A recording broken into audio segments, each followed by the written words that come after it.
बातमी तुम्ही ऐकलीच असेल की आता प्रत्येक ट्रॅक्टर आणि ट्रॅक्टरच्या ट्रॉलीला ब्लॅक बॉक्स लावणं कंपल्सरी। काय हे ब्लॅक बॉक्स?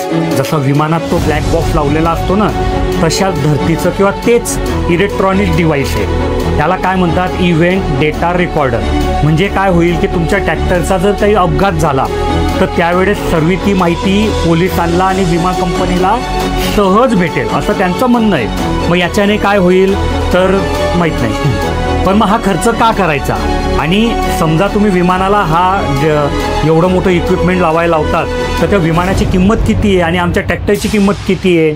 बरं, आमचं ट्रॅक्टर कुठे हायवेवर चालतं, ते कुठे कुठे जंगलात फिरतं, शेतात फिरतं, कुठे आम्ही त्याला उघड्यावर पार्क केलेलं असतं। मग त्याची त्याची जबाबदारी कोण घेणार? बरं, याच्यात हे लावल्यामुळे विमा कंपनीला आणि पोलिसांना सर्व माहिती व्यवस्थित भेटेल बरं का, की जेव्हा अपघात झाला तेव्हा तुमचं ट्रॅक्टर किती स्पीडवर होतं, मग ते ओव्हर स्पीड होतं का, त्याच्यावर किती वजन होतं, मग ते ओव्हर वेट होतं का। अरे मग याच्यामुळे शेतकऱ्यांना विमा भेटायला किंवा इन्शुरन्स भेटायला किती त्रास होईल।